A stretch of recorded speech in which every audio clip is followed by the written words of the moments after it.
नमस्कार विद्यार्थी मित्रांनो, इयत्ता 8वीच्या गणित अध्ययनात आपल्या सर्वांचं हार्दिक स्वागत आहे. आपण सेतूचा म्हणजेच ब्रिज कोर्सचा डे 28 पाहत आहोत.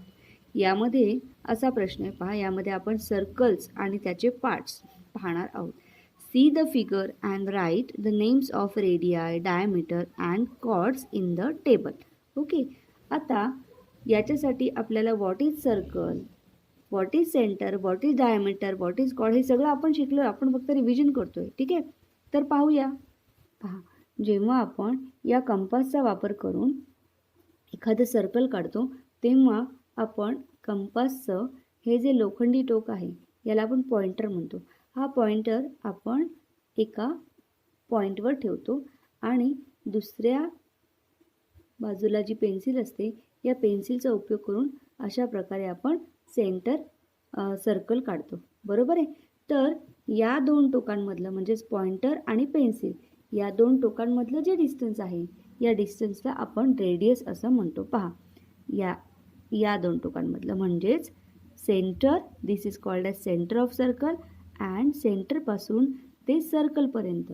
आता सर्कल कसं ओळखायचं तर पहा, ही जी कडा तुम्हाला दिसते, ही जी कोर तुम्हाला दिसते याला आपण सर्कल असं म्हणतो. ठीक आहे, मग ह्या सेंटरपासून ते सर्कलपर्यंत हे जे डिस्टन्स आहे या डिस्टन्सला आपण काय म्हणतो, रेडियस असं म्हणतो. समजा या ठिकाणी सेंटरचं नाव म्हणजे या पॉईंटचं नाव ओ आहे, तर या ठिकाणी सेंटरचं नाव आपण काय लिहायचं आहे तर पॉईंट ओ. ओके, रेडियाय म्हणजे एक जर असेल तर रेडियस असं म्हणतो, जर एकापेक्षा जास्त असेल तर हा प्लुरल आहे, रेडियाय असं म्हणतो. मग किती रेडियाय तुम्हाला या ठिकाणी दिसतात पहा, centre to circle, centre to circle, centre to circle, centre to circle एवढ्या रेडियस आहेत. मग रेडियायचं नाव लिहूया आपण या ठिकाणी तर सेगमेंट ओ बी, सेगमेंट ओ बी. त्याचप्रमाणे segment O C, segment O E आणि सेगमेंट ओ ए. ओके, तुम्हाला रेडियाय समजल्या असतील. सेंटरपासून सर्कलपर्यंतचा डिस्टन्स म्हणजेच रेडियाय. आता डायमीटर म्हणजे काय तर अशी लाईन जी सर्कलच्या सेंटरमधून जाते आणि सर्कलच्या दोन्ही टोकांना ती टच करायला पाहिजे. पहा, अशा प्रकारे स्ट्रेट लाईन. ओके, ती सेंटरमधून जाणारी असली पाहिजे आणि सर्कलच्या दोन्ही टोकांना ती टच करायला पाहिजे किंवा इंटरसेक्ट करायला पाहिजे. ठीक आहे, तर अशा प्रकारे ह्या पूर्ण सेगमेंटला कुठून कुठपर्यंत तर ए पासून सी पर्यंतच्या पूर्ण सेगमेंटला आपण काय म्हणतो तर डायमीटर. आता बी पासून ई पर्यंत आपण डायमीटर म्हणू का तर नाही, कारण ही स्ट्रेट लाईन आहे का पहा, नाही, म्हणून ही स्ट्रेट लाईन नाही आहे, हा डायमीटर नाही आहे. ए सी हा डायमीटर आहे, तर डायमीटरला आपण डायमीटर असंच नाव देऊया, डायमीटर ए सी. आपण त्याला सेगमेंट ए सी म्हटलं तरी चालेल. त्यानंतर कॉर्ड्स म्हणजे काय तर सर्कलवरच्या कोणत्याही दोन पॉईंट्सला जोडणारी जी सेगमेंट असते ती सेगमेंट. मग पहा, या ठिकाणी एफ आणि जी या दोन पॉईंट्सला ही जोडणारी सेगमेंट आहे. त्याचप्रमाणे डी ई ही एक सेगमेंट आहे, म्हणून ह्या दोन काय झाल्या कॉर्ड्स झाल्या. तर segment F G and segment D E are chords. Okay students, तुम्हाला समजलं असेल. आता आपण पाहूया circumference of a circle. Circumference of a circle म्हणजे काय तर जेव्हा आपण एखादं सर्कल काढतो तेव्हा त्या सर्कलच्या पूर्ण जो फेरा असतो, म्हणजे समजा आपण या सी पॉईंटपासून एक धागा ठेवला सी पॉईंटपासून आणि तो धागा पूर्ण असा या सर्कलवर ठेवला इथपर्यंत. इथे आपण त्या धाग्यावर खूण केली, तो धागा सरळ केला आणि तो पट्टीवर ठेवला, तर पट्टीवर किती आपल्याला त्या धाग्याची लेंथ मिळेल, ती लेंथ म्हणजेच ह्या सर्कलचा circumference. Okay, this is called circumference of the circle. Length of this circular path is called circumference of circle. Okay,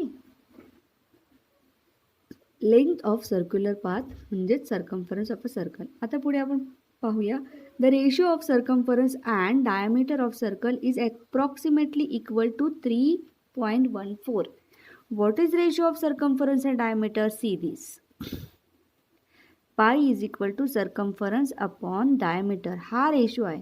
तर सर्कम्फरन्स आणि डायमीटर जर आपण जर रेशो घेतला, वेगवेगळ्या सर्कम्फरन्स आणि वेगवेगळ्या डायमीटरचा जर आपण रेशो घेतला, तर तो रेशो किती येतो? एक्झॅक्टली अप्रॉक्सिमेटली इक्वल टू, म्हणजे कोणाचा 3.14 येईल, कोणाचा 3.13 येईल, कोणाचा 3.141 येईल, पण that is approximately equal to 3.14 आणि त्याला आपण पाय असं म्हणतो. कारण कोणत्या रेशोला आपण पाय म्हणतो?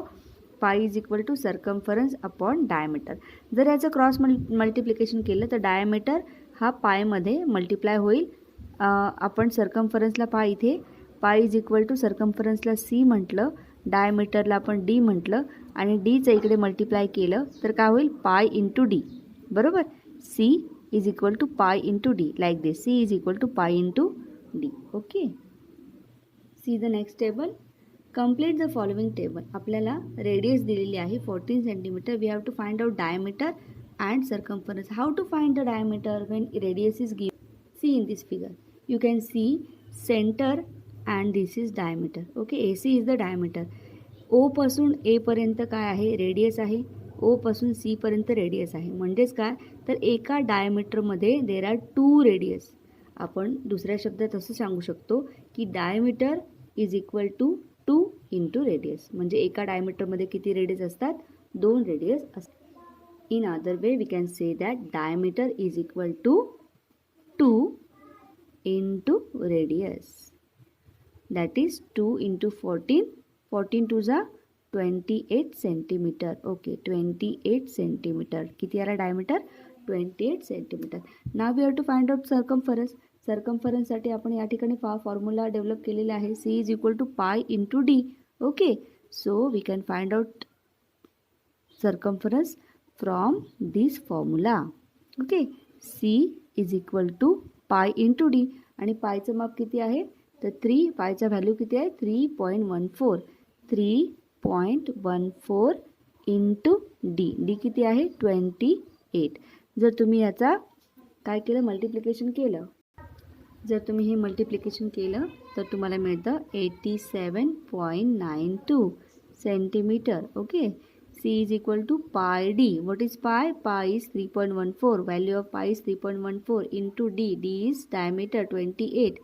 So we have multiplied pi with diameter. We get 87.92 centimeter. Okay. See, आपल्याला या second. See, next is we have given diameter and we have to find out radius. In first case we have given radius and we found out diameter. Diameter is double the radius. So radius is what?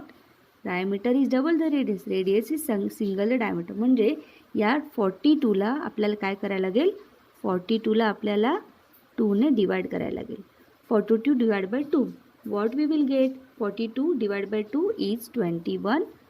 Okay, radius is 21 centimeter. Now we have to find C. What is the formula of C? C is pi D. Value of pi is 3.14 into what is D? D is 42, that is given. Okay, multiply. When we multiply 3.14 into 42, we get 131.88 centimeter is the circumference of the circle. See, in the next sum, we have given circumference and we have to find diameter and radius. From this formula of C, we can find diameter. In a formula of diameter, we have pi into D. Okay, see here. C is equal to pi into D. When we have to find out D, what we will do? We will divide C by pi. We will get D. पायचं काय केलं? इकडे पक्षांतर केले. पाय इथे multiply आहे. जेव्हा तो राईट हँड साईडमध्ये बरोबर चिन्हाच्या पलीकडे जातो तेव्हा तो डिवाइड करतो. ओके. म्हणजेच आपल्याला डी कॅल्क्युलेट करायचं असेल तर सीला म्हणजे सीच्या व्हॅल्यूला आपल्याला पायने काय करावं लागेल? भाग द्यावा लागेल. आता पायच्या 2 व्हॅल्यू आहेत. फक्त 3.14 ही एकच व्हॅल्यू नाही आहे. तर पायची व्हॅल्यू 22/7 ही सुद्धा एक पायची व्हॅल्यू आहे. ओके, तर सी अपॉन पाय ही व्हॅल्यू आपण फाइंड आउट करू शकतो. कशी फाइंड आउट करायची, तर like this. C 44 upon pi. पायची value किती, 22/7. आपल्याला माहिती आहे की जेव्हा डिनॉमिनेटरला डिनॉमिनेटर असतो तेव्हा आपण काय करतो, 44 × 7/22. 22 1 जा 22, 22 2 जा 44, 2 × 7 is 14. What we get? What we got here? 14. Okay, मग किती मिळाला डायमीटर, 14 सेंटीमीटर. त्याचप्रमाणे आपण इथेही 3.14च्या ऐवजी जर 22/7 वापरलं तर आपल्याला हे पॉईंटमध्ये उत्तर मिळायच्या ऐवजी दुसरं मिळेल. पाहिलं मी हे आपण परत एकदा सोडवूया. 14. आता आपल्याला माहिती आहे डायमीटरच्या अर्धी रेडियस असते, मग 14/2 is 7. Radius is 7 centimetre. Okay, तर आपण सर्कम्फरन्ससाठी पुन्हा एकदा इथे ट्राय करूया. 42 × पाय. व्हॉट इज पाय? पाय इज 22/7. 7 1 जा 7, 7 6 जा 42, 22 × 6, 6 2 जा 8, 6 2 जा 8, 88 सेंटीमीटर. अशा प्रकारे आपल्याला ओके 6 2 जा 12 हे आपण खाली घेऊया म्हणजे आणखी व्यवस्थित आपल्याला सांगता येईल.